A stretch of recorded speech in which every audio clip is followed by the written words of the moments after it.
Halo teman-teman, perkenalkan nama saya Dedi Ibnul 5. Saya mahasiswa Undana Program Studi Pendidikan Guru Sekolah Dasar semester 5. Nah, teman-teman, di video kali ini saya akan membuat video tentang gerak dan pesawat sederhana. Nah, sebelum masuk ke praktikumnya, saya akan menjelaskan sedikit tentang apa itu gerak dan apa itu pesawat sederhana. Nah, gerak itu didefinisikan sebagai perubahan tempat atau kedudukan baik hanya sekali maupun berkali-kali. Sedangkan pesawat sederhana adalah alat bantu yang dapat memudahkan pekerjaan manusia. Nah, pesawat sederhana ini dibagi menjadi 4 jenis, teman-teman. Jadi jenis yang pertama yaitu ada tuas, kedua katrol, yang ketiga bidang miring, dan yang keempat itu roda berporos. Nah teman-teman, di praktikum saya kali ini saya akan berfokuskan kepada tuas atau pengungkit. Nah, tuas atau pengungkit ini mempunyai bentuk, teman-teman. Tuas memiliki 3 bentuk. Bentuk yang pertama yaitu tuas dengan titik tumpu berada di antara titik kuasa dan titik beban. Contohnya seperti hamar. Nah, yang kedua yaitu tuas dengan titik beban di antara titik tumpu dan titik kuasa. Contohnya seperti kereta roda 1. Nah, yang ketiga yaitu tuas dengan titik kuasa berada di antara titik tumpu dan titik beban. Contohnya seperti sekop pasir.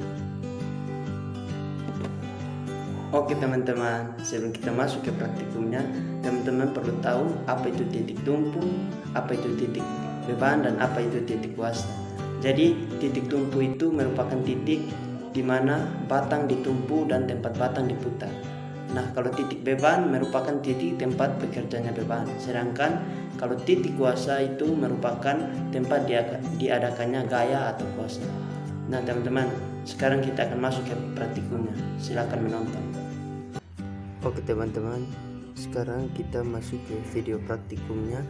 Jadi di praktikum yang pertama ini kita akan mempraktikkan tentang tuas jenis pertama, yaitu di mana titik tumpu berada di antara titik beban dan titik kuasa.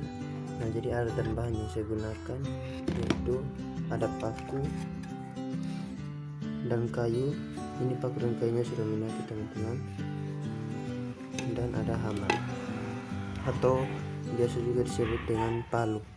Nah, ketika kita ingin membuka paku ini, kita akan kesulitan jika kita memakai tangan kosong saja. Nah, maka dari itu kita menggunakan palu untuk membukanya. Nah, perlu teman-teman ketahui, ketika saya menaruh palu seperti ini, maka yang menjadi titik tumpu dari palu ini yaitu ada di bagian bawah, ini. Nah, ini menjadi titik tumpu dari palu. Nah, yang menjadi titik bebannya ialah di bagian sini. Ini menjadi titik beban. Dan yang menjadi titik kuasa adalah di bagian sini. Nah, teman-teman bisa lihat di bagian sini.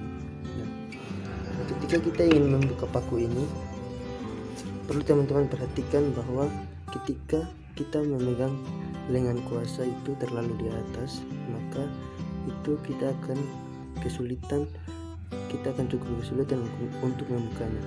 Mengapa demikian? Karena jarak antara titik beban dan titik kuasa ini terlalu jauh. Tetapi ketika kita memegangnya agak di bawah, itu kita akan lebih mudah untuk membukanya. Mengapa demikian? Karena jarak antara titik beban dan titik kuasa ini itu dekat.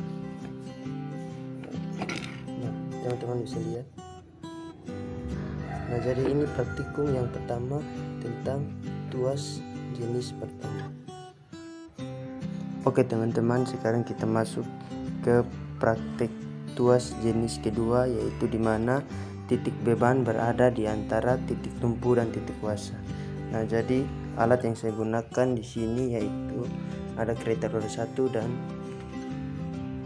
2 batu batako. Nah, teman-teman, perlu teman-teman ketahui bahwa di dalam kehidupan kita sehari-hari ketika kita ingin memindahkan batu dan tidak bisa dijangkau oleh tangan kita, maka yang sering kita gunakan yaitu memakai kereta roda satu. Nah, kereta roda satu ini mempunyai titik tumpu di bagian bannya. Ini titik tumpunya di bagian ban. Nah, yang menjadi titik bebannya yaitu di bagian sini, bagian bak sini. Nah, yang menjadi titik kuasa yaitu pegangannya. Nah, teman-teman, perlu teman-teman ketahui juga ketika kita ingin mendorong kereta roda satu ini untuk memindahkan batu, ketika gagang dari kereta roda satu ini terlalu pendek, misalnya dia batasnya di sini, nah itu maka kita akan merasa sangat berat. Mengapa demikian? Karena jarak antara titik beban dan titik kuasa ini terlalu dekat, teman-teman, sehingga ketika kita ingin mendorongnya itu terasa berat. Nah, jikalau lengannya ini panjang dan kita memegangnya di sini, itu akan terasa sangat ringan. Mengapa demikian? Karena jarak antara titik beban dan titik kuasa ini jauh. Oke teman-teman, kita masuk ke praktikum yang ketiga, yaitu tuas jenis ketiga, di mana titik kuasa itu berada di antara titik beban dan titik tumpu.